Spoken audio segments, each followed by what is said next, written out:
I believe that every individual in this planet and probably everywhere else has a unique note, a unique sound, and the whole life is a symphony. Regarding how the world looks like or is going to be, we all know how it is. We just have to tap into our soul, and we know because we have been there.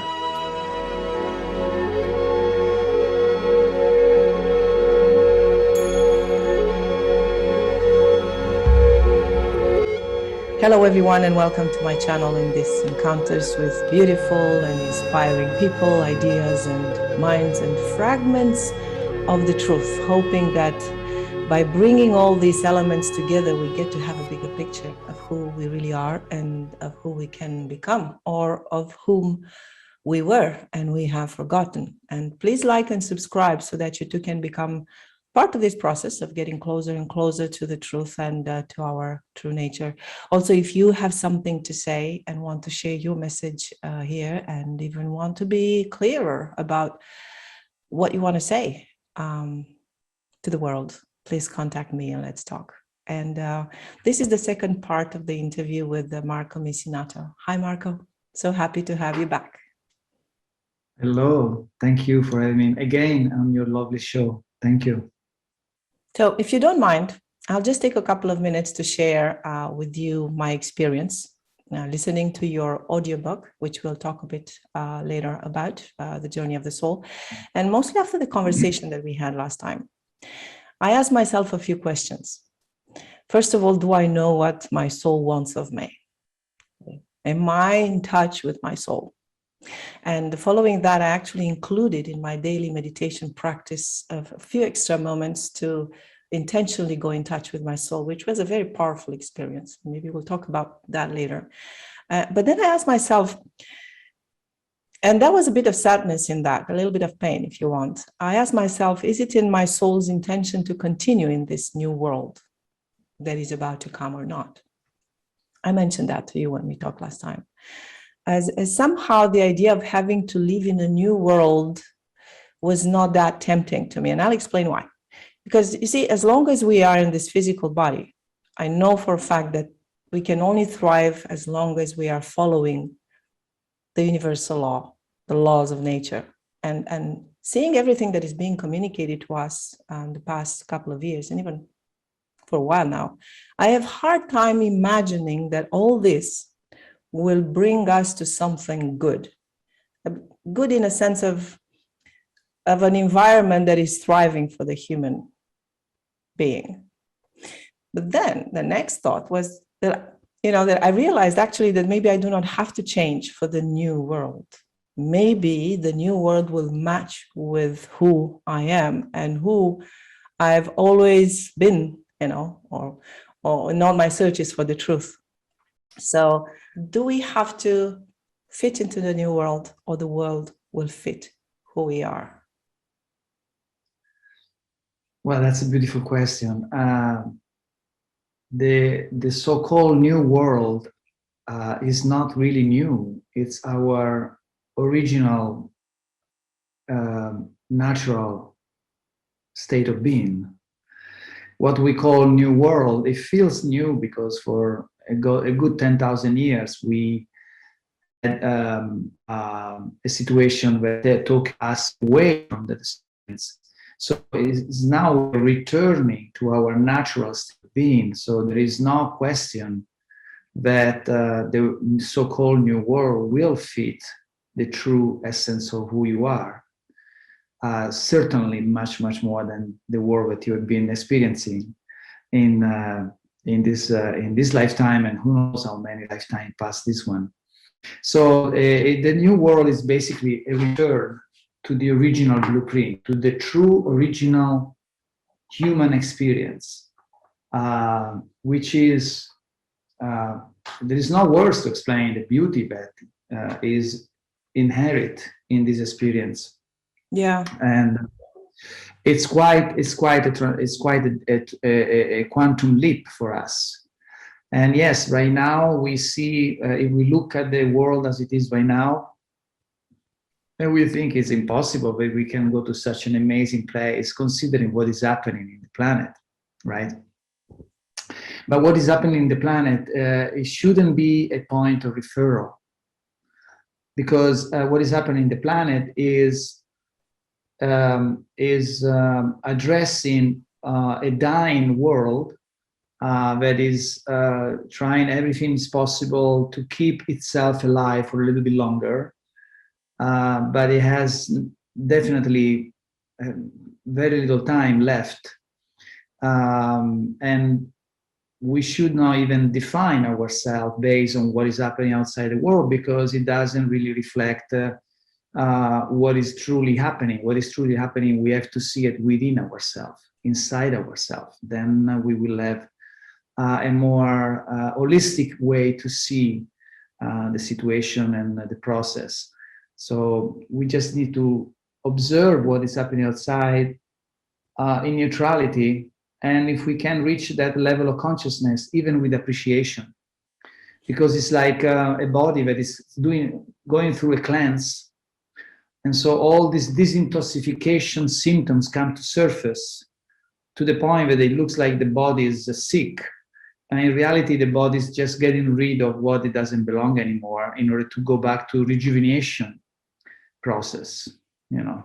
Yeah, it's true. Actually, a disease is always a process of purification of the soul in a way or another. But I think the fear that I was talking about, the fear for some people comes from this perspective that is being created by the media. You know, it's being projected in the world, this new world that is somehow induced to our minds. And all this information that we are receiving is about changes and upgrades and changes and new technologies, and this is where we might have hard time projecting ourselves. Most of us that are, you know, there in this spirituality, and we've always been there. I personally have hard time to imagine myself being connected to IA, for instance, or have IA rule my universe. So, because I believe in a way, the more we are using technology, the less we are using our own brain, the less we actually connect with our own body, with nature, with Mother Earth, with our soul, and why not with God? To me, technology is an impediment. Do you think the same? Well, let's put it this way. Whatever comes our way, it always comes, you can say it always comes empty of any meaning, because life wants us to put the meaning of whatever comes our way, because it wants to be a creator. So you decide what is for you technology. You decide if it's good, bad, useless, or very important, because you are the creator. We are individually, we are creator. And so everything that comes to us create an experience by how we responded to it. For example, you know, sometimes it rains, right? Yeah. Rain doesn't have any particular meaning. It is just rain. But many people in this planet have decided that rain is bad weather. And so they leave rain as something that they have to protect them from. They have to be careful, stay home. Also, there's bad weather, and they have all this emotional around it. But the rain doesn't have any meaning itself. There are other people, maybe a minority, but when rain comes, they celebrate. They dance with the water. They feel appreciation and celebration. And yet, the rain itself doesn't have any meaning. It is just rain. So it's the way how we respond to whatever comes our way that creates the experience, because we are the creators. Nothing else is creating for us without our consent. So you can see technology and say, wow, there's a lot of wonderful, amazing things that I can do with technology. Or you can say, oh, technology is evil. It's AI that is trying to control us. Both, they will lead to different experiences. You know? For sure, or but you can stay neutral. Rain is a natural process. IA is human-made. And even the creators of IA are a bit warning about the danger that, because every technology, every creation of that comes from a human mind can be used in a negative way. Even the social media, which could be used like we do now to share beautiful experiences and beautiful ideas, or we can, use it to manipulate. And so as long as it is not imposed on me, I have no problem with that. But will there be a moment when I'll be able to choose, or I will have to go with it? That's my fear. And this is where my soul feels a bit trapped. Talking about the soul. Yeah, I don't think it's the soul, but it's feeling trapped. But no, it's the ego. Yeah, you're right. Yeah, you're right. It's the mind that's creating all these narratives. If you connect with the soul, we'll tell you that everything is perfect and everything is wonderful. Let's just play this game. It's fantastic. Let's keep going. It's just amazing.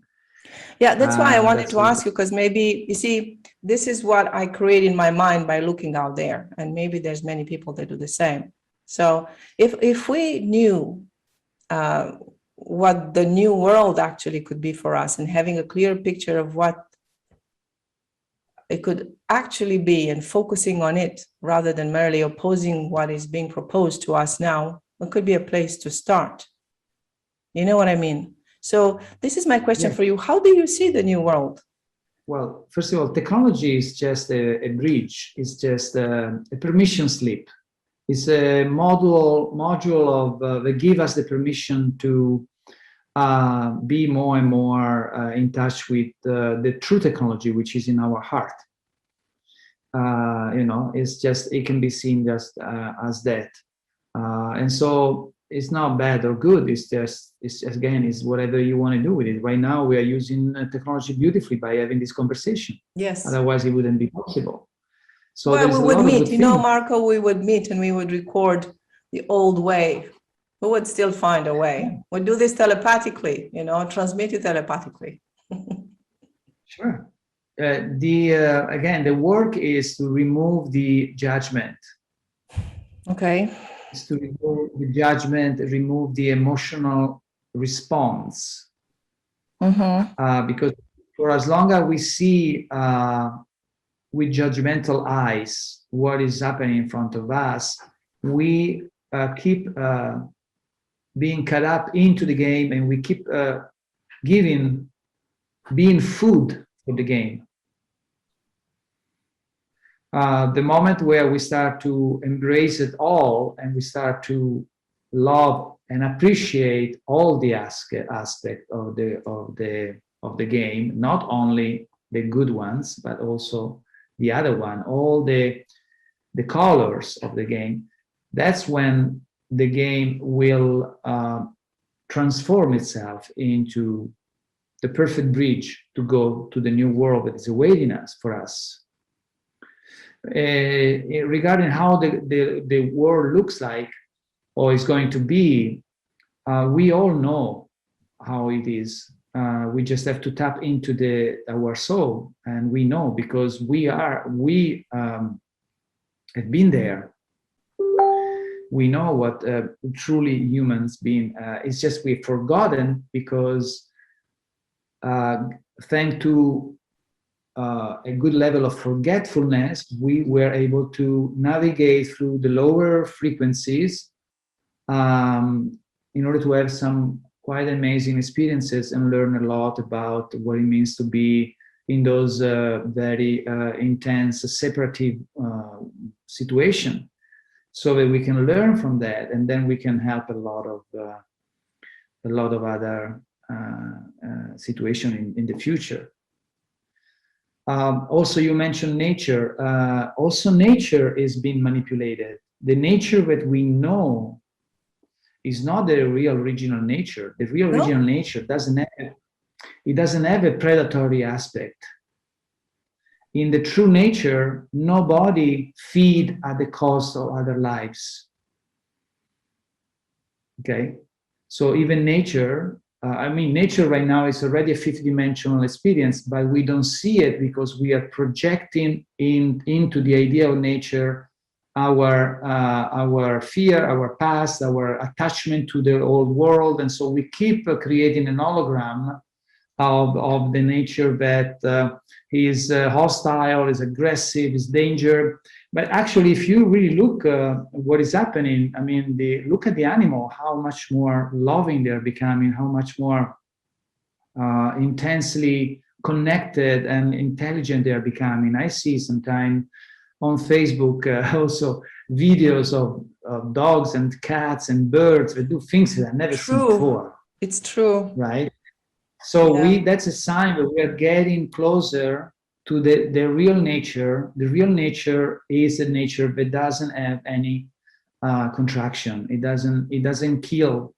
Everybody live in perfect harmony. Everybody co-create, and everybody are communicating in an amazing way. Once we go to the original blueprint of this planet, we will be able to communicate with plants, with minerals, and with animals in an amazing way. Well, I'm looking forward to that then. Yes, this is a costume.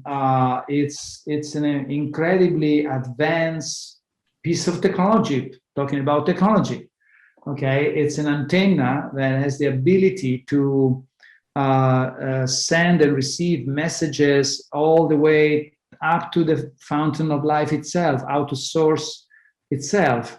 And we have so many different intelligences within ourselves. Right now, most have been kind of almost shut down, and now they are turning on. And so the DNA, the pineal gland, our connection with the intelligence of the body, our connection with the intelligence of the intestine, the heart, where the soul is. I mean, this avatar is really, really amazing. Is probably the best of the best. Is what is considered the closest image of and feeling of source itself.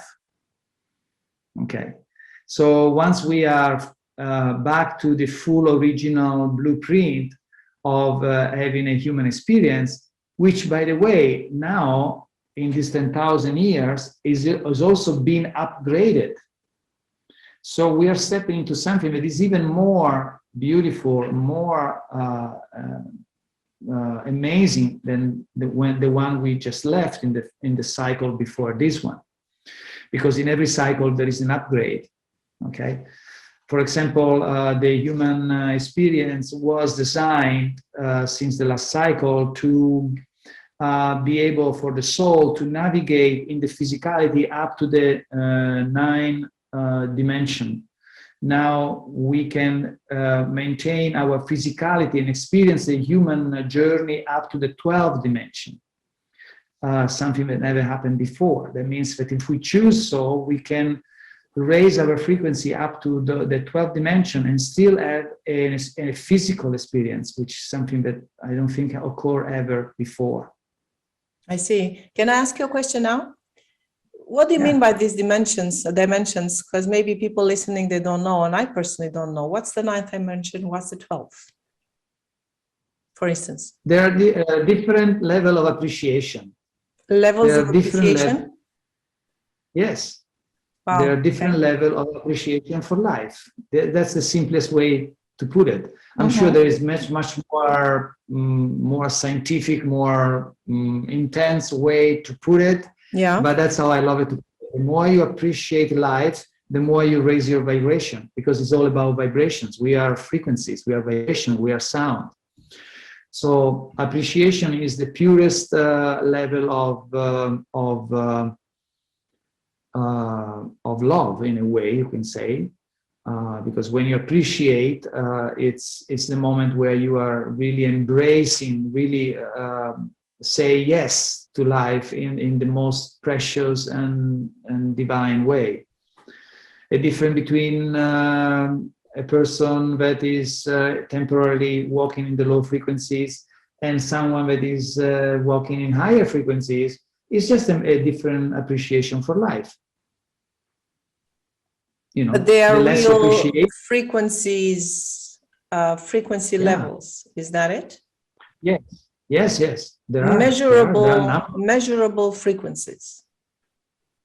Yeah, to a certain extent.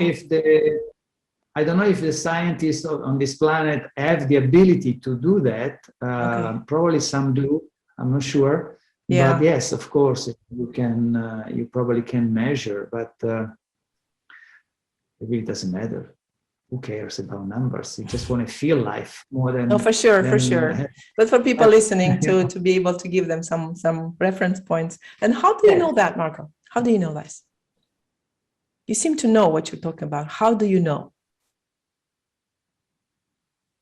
Well, we get our sense of knowing from a different situation. The more you're tuned in with your soul, Mm-hmm. you know, but it's not a left brain knowing. It's No? not a knowing that require proofs. It's a knowing that is holistic. It's a knowing that is tuned in with the amazing orchestra, the symphony orchestra of life, and so it doesn't need to. For example, how do you know that you like a piece of music? Do you need to know all the notes of the music for you to like it? You just feel it, you just connect with the sound and feel the emotions, and you say yes. Or you may say, you know, this is not the music that I like this one. But you don't need to collect a lot of evidences and proofs about what is good music, what is not. You just Yes. allow your inner feeling to be driven by music, you know. That's how you do the same thing with life. But there are people that are more scientific, and that's beautiful. There's nothing wrong with that. And so they will have an approach that is more like you know, studying and searching and creating formulas, and that's beautiful. There's nothing wrong with that. However, I have the feeling that for a scientist, it gets to a point that in order to continue his research, has to embrace also spirituality. Yes, Because if you totally. just want to comprehend life only with your left brain, at a certain point you're stopped, because the left brain is not equipped to understand the vastity and the mysteriousness of life. In fact, life, I don't think, is meant to be understood. Life is meant to be experienced. You know, we have to accept that. We have to embrace the mystery of life.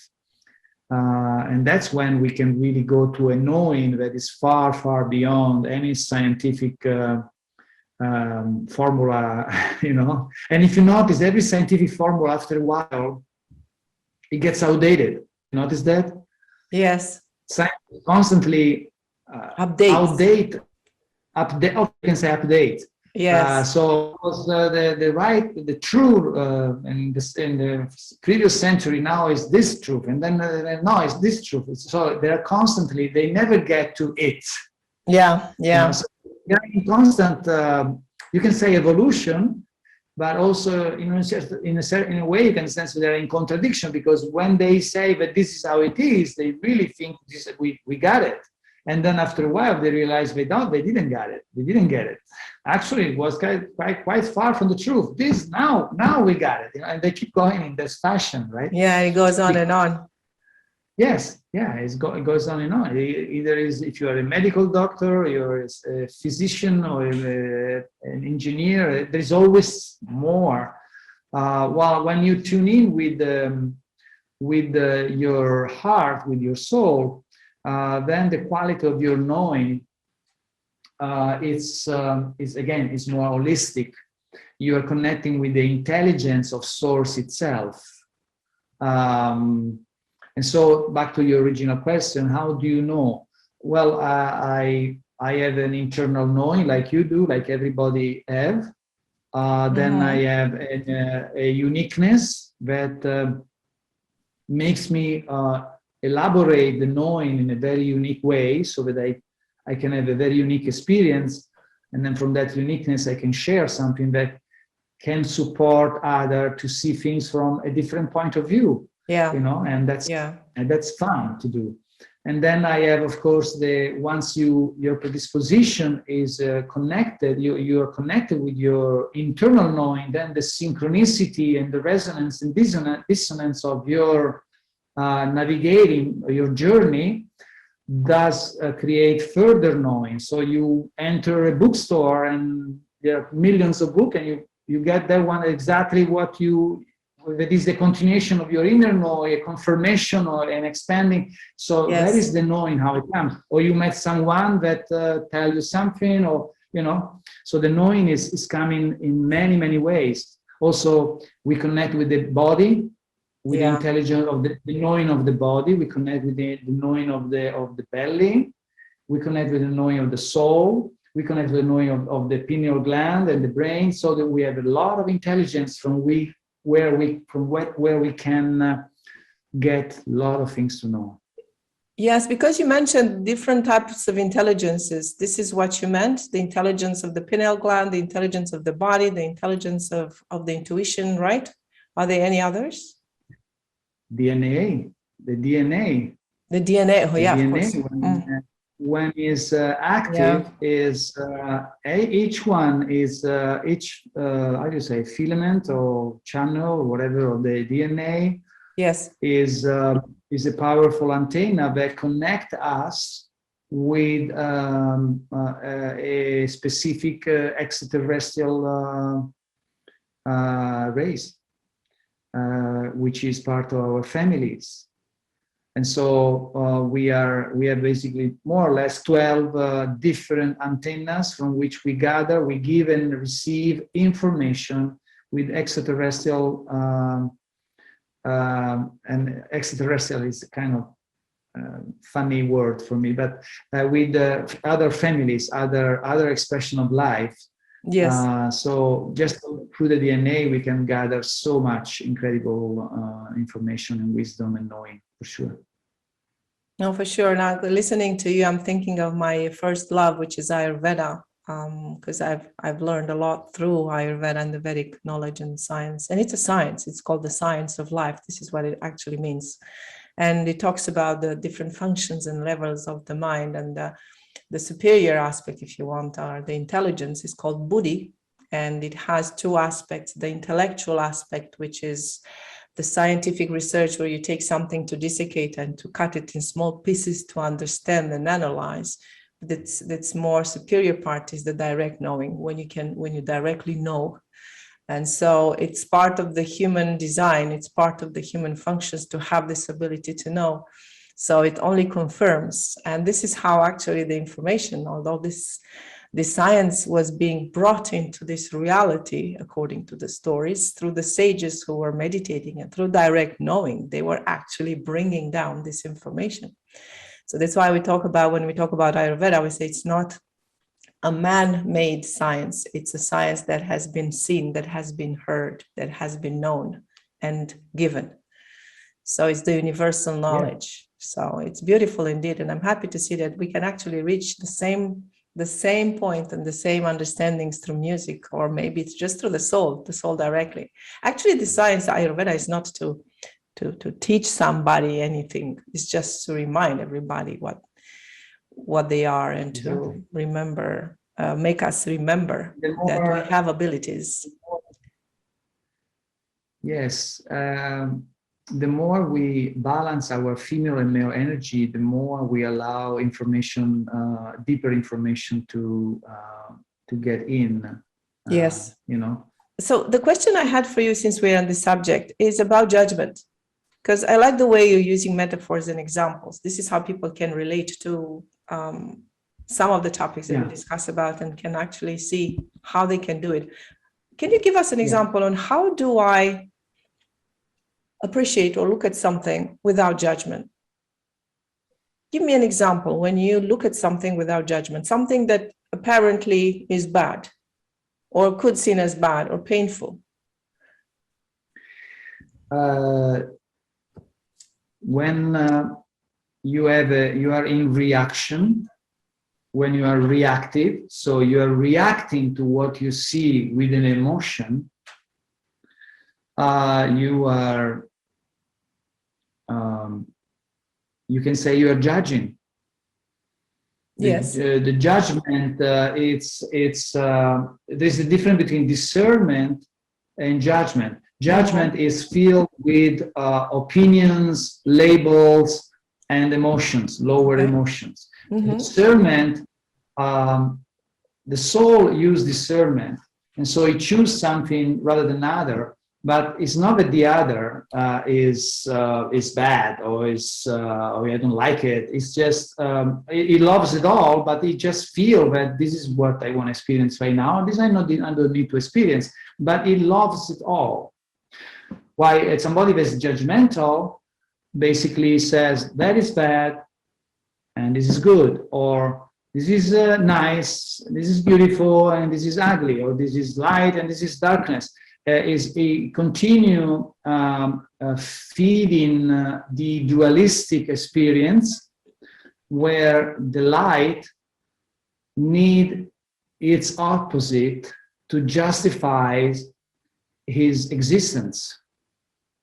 So is feeding a system that is in a way is artificially created, is synthetic, is not real, but it's very important because it allows us to play a game. No, for sure. So that's the difference.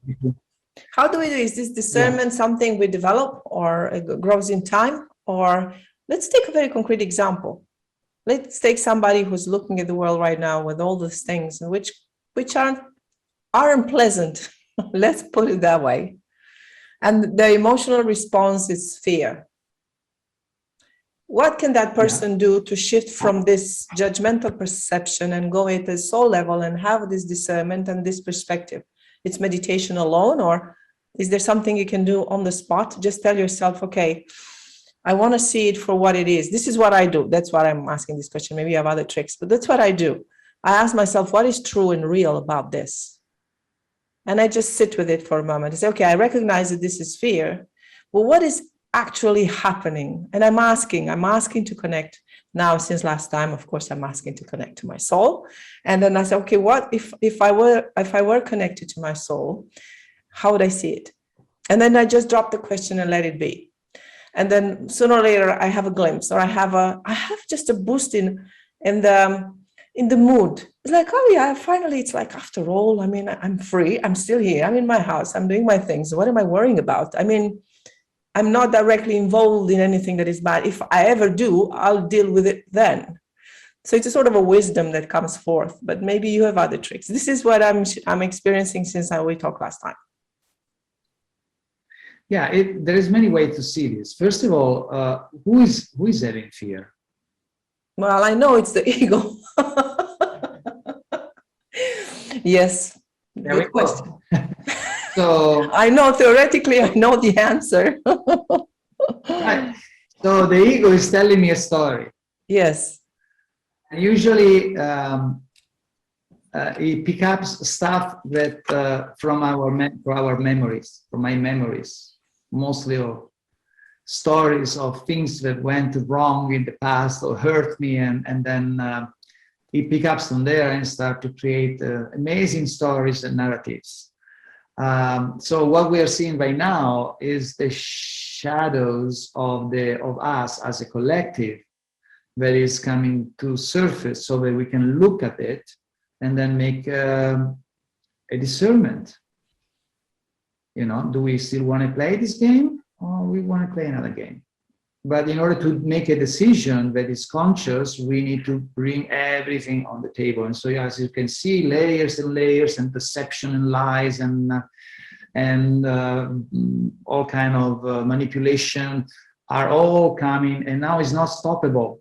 They are all coming. And once you figure out that once it's done, so now it comes another one, and comes another one, because it's many layers of deception are coming on the table, so that we can see them all. And then we can make a decision if we want to still play with those frequencies, or we choose to play with other frequencies, you know. So when we see things and we feel fear, we understand that it's the soul, it's the ego that is throwing at us a narrative of something that can hurt us or can go wrong. You know, fear of consequences, fear of what happened in the past. You remember, and now it's going. You see, here we go again. You know, there's all these kind of narratives. But that's an artificial intelligence. It's the only piece in our costume that is not organic. you know, is the only, we have all these intelligences that goes toward joy, goes toward celebration, goes toward life, creation, and all that. And then we have this little tiny device on the left brain that is doing everything to take us on the other side, right? And is doing such an amazing job. It took us a long time because we were so powerfully driven by the other intelligence, but it took a while. But now most of the people out there are identified with the stories of the ego.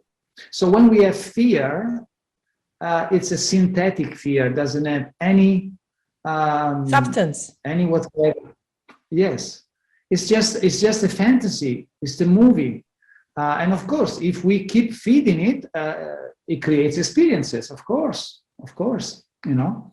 So again, once we feel fear, we look at the fear and we don't get lost into it. We stay neutral. I'll say, here is the fear. Okay, let's observe this fear. Let's not give nutrition to it. Let's observe it. Let it be. We don't judge it. Right or wrong, okay, here, let's observe it, and you will see that it doesn't find any more nutrition, and so little by little it starts to shrink. It might take a while because some fears are deeply eradicated inside our system, in subconscious, collective, and all that, you know. But that's the process, is to observe the emotions without getting lost into them, without judging them, just allow them to come out without getting lost into them. So that it takes a little bit of awareness, though. I mean, you have to be a little bit aware, have some degree of consciousness available at the moment. Not only that, you also have to have the desire. Many people are not willing to let go of their victim narratives because in their sense of victimhood, they feel comfortable in their miserable life because they are accustomed to it and they are afraid, and also they don't want to become responsible, you know. So if you take away my story that that guy did that to me and that's why I'm like this, if you take that story away from me, then I have to start to be responsible. I have to start to own my life. I rather to have the narrative of my life to be written by somebody else that is my victimizer. In this case, is the system, you know. Yeah, it's true. You know what comes to mind when you were talking earlier? What came to mind in terms of an example on how you can be out of judgment? It could be something like when we were little, for instance, or younger. When we were judging ourselves for doing something or for being in a certain way, and then we grew, and now when we are adults or even further up, looking back at that, we find it cute and, you know, like amusing. So like when we look at the defaults we had when we were children that we were judging ourselves for, looking back at them now, we find them really cute and you know, inoffensive. So I think it's the same way. This is how I picture it, like looking at if in 10 years from now, or even in a few lives from now, a few dimensions away from now, looking back at this, I would say, oh my God, it was such a, you know, it was a cute thing to be scared of this. So yeah, thank you. Yeah, that could be a way to look at it. So if you could do it for certain things, that means we can do it for everything, no? Yes, for everything. It's right now, that's the game. Deprogramming ourselves. It means to allow whatever is coming that doesn't belong to come to surface. Don't judge it. Let it out, and let it be. Let it play, and don't be food for it with your emotions, with your attention, with your anxieties. And just allow it to listen to Marco's music. That will help a lot. Music helps a lot. Yes, I slide it a little bit. But that's the important point. That's why it's so important to connect with our soul, because the more we connect with our soul, the more we see how silly are the stories of the ego. Yeah. You know, I mean, if you see the statistic, 98% of the worries of the mind never happens in our lives, you know. So we are constantly in a masturbation, in a mind masturbation you know. So, but when you connect with the soul, and the soul again doesn't judge and see the perfection in everything, Yeah. and then what happens, you can really help the ego to go, because it's time for him to go. Yeah. And in a way, he wants to go, but we keep it because we are afraid to let go of the past, to let go of that kind of parameters that we have been involved with so long time, and from which we are completely identified with. But from the soul, we can look at the ego and feel appreciation and love and say, thank you, you did a wonderful job. We got so amazing experience from this. Now it's time for you to go. And that's the same conversation we should have with the system out there. You know, it's not about resisting or negotiating or challenging or fighting. It's about saying, okay, thank you. Thank you. Yeah. Yes, you just appreciate it, because the system wants to die. They are tired to have those satanic Luciferian, they're sick and tired. They just want to move out, and we keep them alive with our fear. We keep them alive with our story of the past, with our anger, with our, no. And so the best way is to say, I really appreciate you for what you did to us, and now we set you free. We don't keep validating you with our anger, with our frustrations, with our fear. We just let you go so that you can transform yourself into light and continue your journey somewhere else, so that we also can continue our journey. Yeah, it's an act of love. It's an act of love, and that's exactly what I was looking for on my computer. My favorite quotes from the Bible about love in the Corinthians: "Love never fails. For now we know in part and prophecy in part, but when completeness comes, what is in part disappears. When I was a child, I talked like a child, I thought like a child, I reasoned like a child. When I became a man, I put the ways of childhood behind me. For now, we see only a reflection as in the mirror. Then we shall see face to face. Now I know in part, then I shall know fully, even as I am fully known." Because you talk a lot about love, and there's many responses in my mind and my heart and my soul when I was listening to the journey of the soul, because actually we're going to get into this now. For those who are listening, the journey of the soul, it's a story written by Wenda Blake, and it's a story of a soul who's choosing a physical experience on planet Earth. There are 9 chapters available in print, but also as audio files, which are beautifully connected and coupled with the music album of Marco called The Journey of the Soul.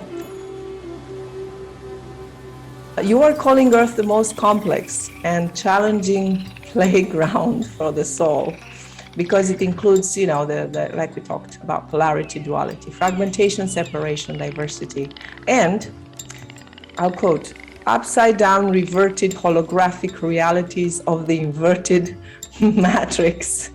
Can you go a little bit into that? Well, it should be becoming quite obvious for most of us, for those that want to really understand that everything that comes from the system is reversed, is upside down. So you go to school and you get indoctrinated rather than higher consciousness. You go to a doctor, you get more sick usually than actually getting more healthy. You go to religion, they speak about a God that punish you if you don't behave. If you go to the media, they tell you all this story. It's all reverses. It's like a mirror reversed. And it's a fantastic way for us to develop the muscles of discernment. And that's why we created this. That's why we allowed this in our experience in the last 10,000 years, because it's really tricky to see everything backward and reverse and try to journey through that kind of mirror, you know. So, but again, love is the key. I remember that when I was a little child, even when I was in my teenager, and even now sometimes. Every time I would go, it would be the end of the day, and I would lay down ready to sleep. And I would close my eyes on the pillow, and I would revisit the whole day, and I would go through all the stories, all the actors that, yeah, everything, the good, the bad, and the ugly, and those moments where I felt hurt, where I felt fear, when I felt all these kind of low frequencies. And I would feel appreciation for everything. And I would have tears in my eyes, feeling love for everything, even the most challenging moments of the day. And with that feeling, I would fall asleep. And that would allow me to reset my new day from scratch, rather than carry with me all the heaviness of the day that I accumulated in the day before. It's just a reset. By loving in neutrality and embracing all the stories and appreciating all, you reset yourself so that the day after you can start anew. I see. So it is a story about you then. It is your story. It is the story of your soul. Yeah, I created a story, and then did the wonderful work to be the writer of it. So she wrote it beautifully, and a very lovely, beautiful and artistic written words. And so, yeah, it worked very well. It's a nice story. I have to say that if I haven't read the story since I wrote it, produced it. Like, I don't listen to my music once it's done. I usually don't listen to it. But I'm sure if right now I have the sense that if I read again that story, I might want to add much more elements, because I'm constantly evolving, I'm constantly discovering new things. And I might have to do that because they're asking me to translate the book in Italian. And so with that opportunity, that would be an opportunity for me to expand the book in much more details, you know. Amazing, though. Amazing. This is the question that came to my mind. How much of this appreciation and how much of this this love have I really experienced? It felt as I was listening that love was something that was somewhere deep inside, that was covered by layers, and that, you know, I would just have a little bit of a ray here and there and still tainted. And I was wondering how does it feel? Probably it's what I was feeling when I was little. I could relate a lot to the experience that you described there in the first years of life, and that oneness with everything, and that desire to know more and express, and that knowing that I'm eternal. You say in the book, I'm quoting again, source, or all that is, in order to experience itself, it creates. The creation process involves fragmentation, so that we know. Now, the first fragmented experience expresses itself through sound. This is very interesting and beautiful. And they say this is how a soul is created. This is powerful, Marco. Let's talk a little bit about that. So the soul is being created through sound. Yes, I believe that every individual in this planet, and probably everywhere else, has a unique note and unique sound. And the whole life is a symphony. And what is happening is because we have been in such a high degree of separation for so long, our notes are just a little bit, or maybe a lot, out of tune with the symphony of life. And so now to tune back our singular note and join again in an harmonious way the symphony of life, we need to reconnect with our soul.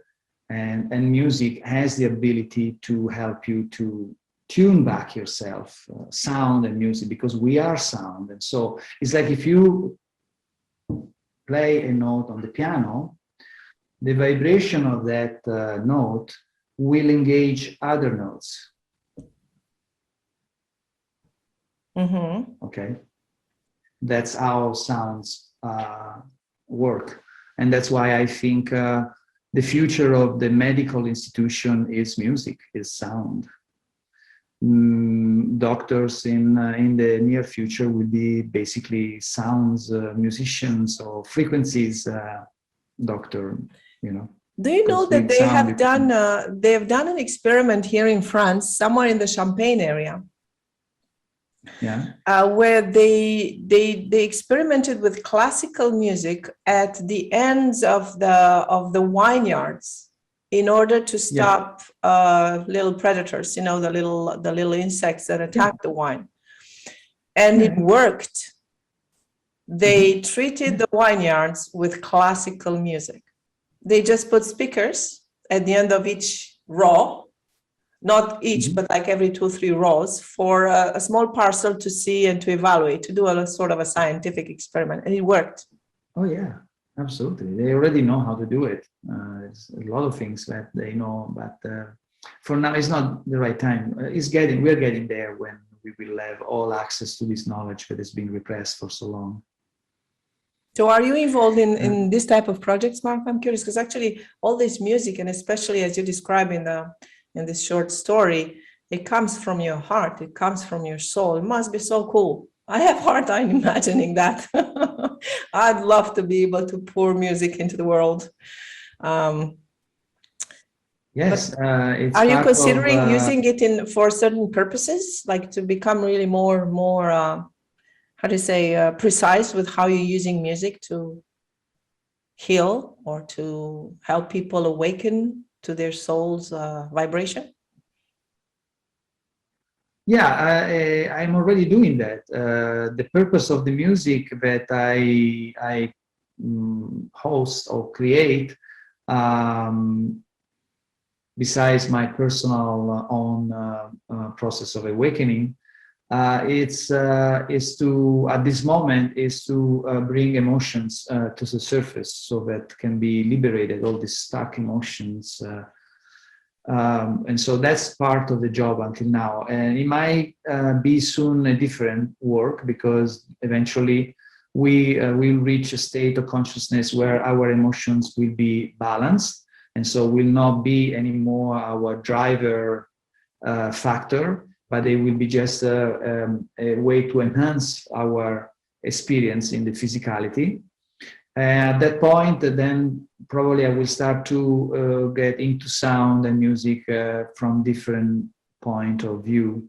But for now, that's the purpose. And my goal, it's not a goal, but my intent is to do live concerts together with workshops, so that people get initially a heart-opening experience with music, and then they get the knowledge from spoken words, and then they end up again with music, because they are all vibration. Both words and music are vibration.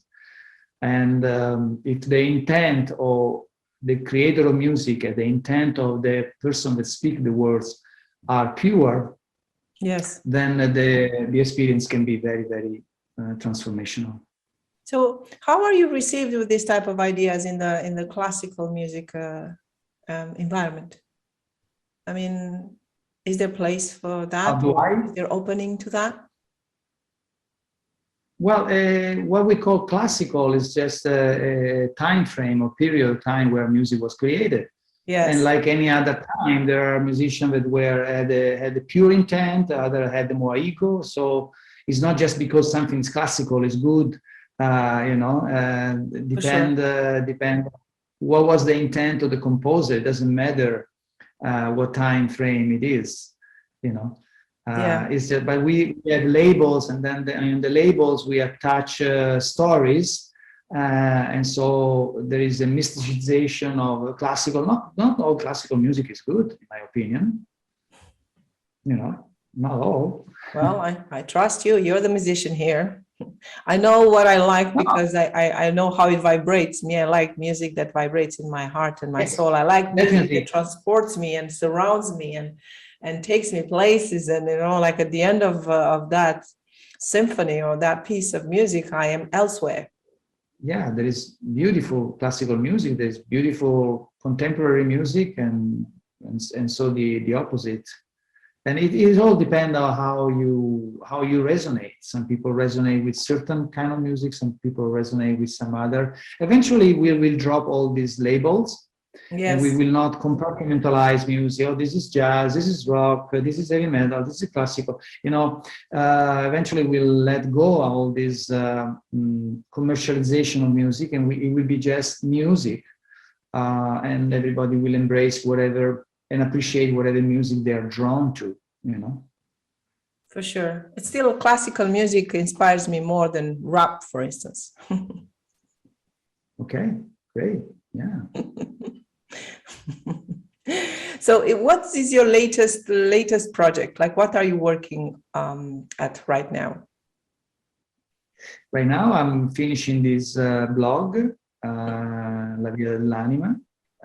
It's almost finished. It's a blog that is being created in 3 different languages. So it Yes. was like quite a work because everything is triple.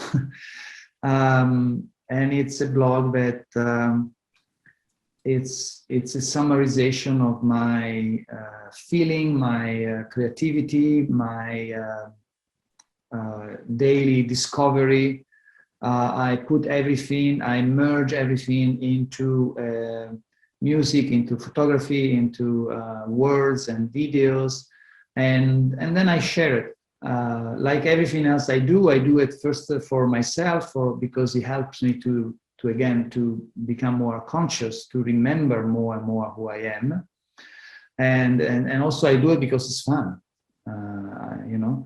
But once I do it, I feel like sort of a great joy to share it, particularly at this time, because it really feels that that's what I need to do right now, to share all this information that come through all of us, but we are all unique. We all have a unique sound, as we just said.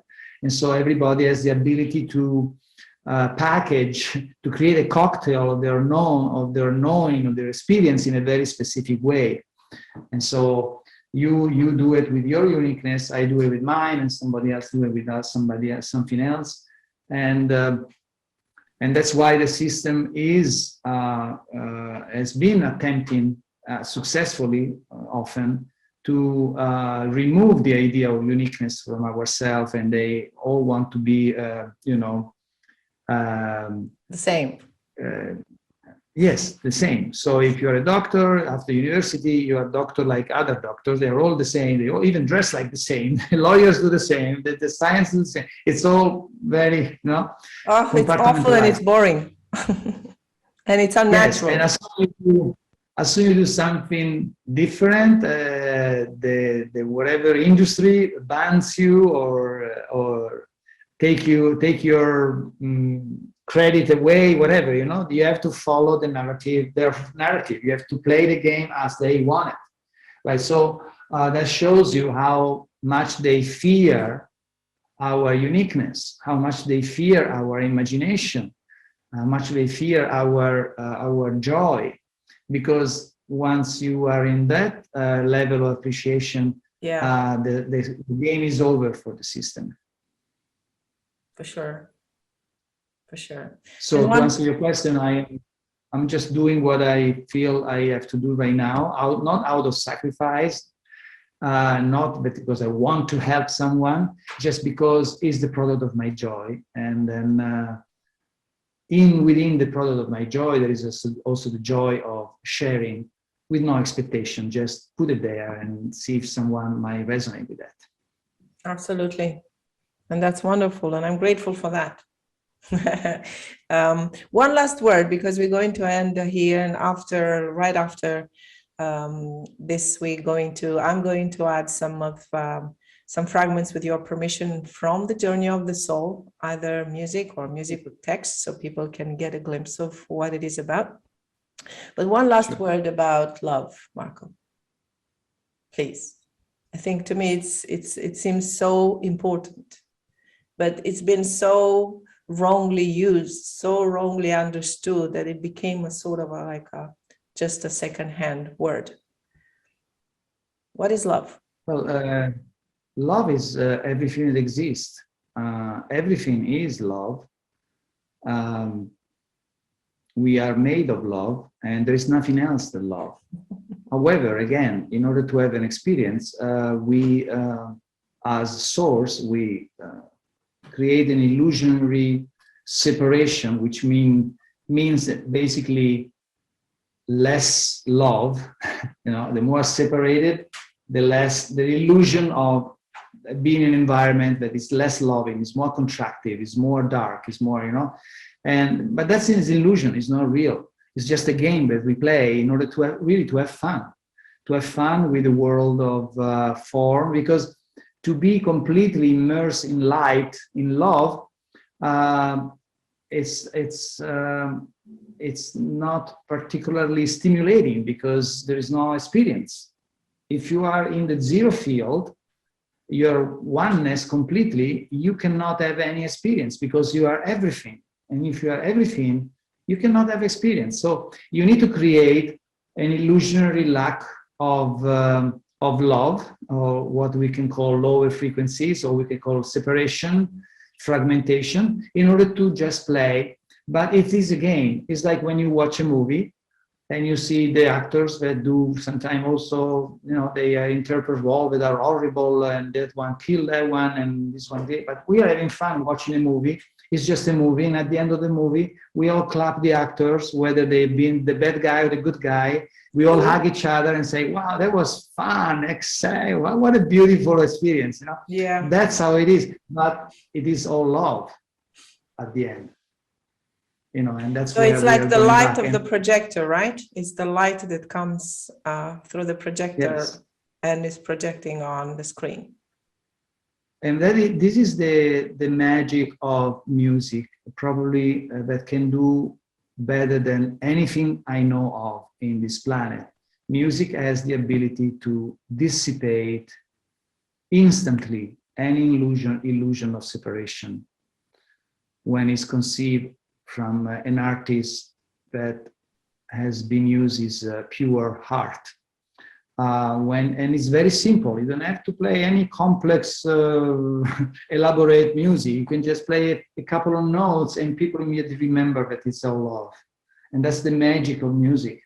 And that's one of the things I want to do. I want to create concerts where you go and you, for a moment, you are watching this incredible movie. For a moment, the movie stops, and all the actors say, "Hey, we are just playing here. Let's hug each other. Okay, that was beautiful. Let's go back to the movie now." That's the kind of situation that I want to create with a concert. So definitely we'll meet again for an interview. Whenever we have another subject to talk about, I'm looking forward to it already. So thanks so much for accepting, and I feel really privileged to talk to you. It's been fantastic.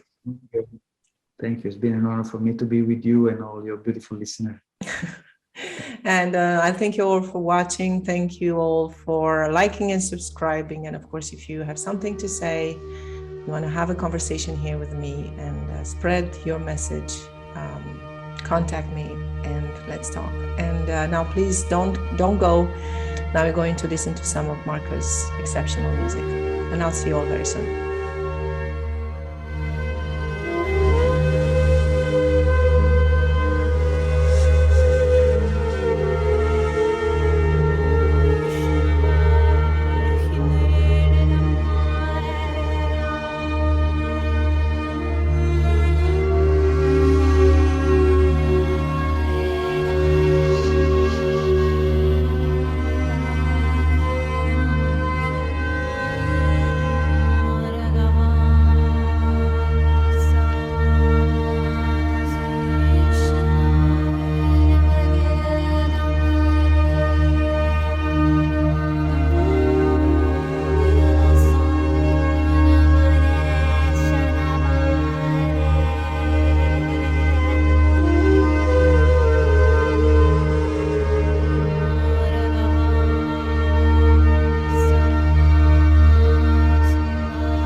Adventures begin with the highest intention: love, joy, freedom, attunement, and gifts within. But entering Earth's playground initiates a journey to endure the deepest level of separation, fragmentation, and forgetfulness. As this one particular soul enters the fetus, held warmly in his chosen mother's womb, and proceeds to the earthly light, he experiences the emotion of abandonment.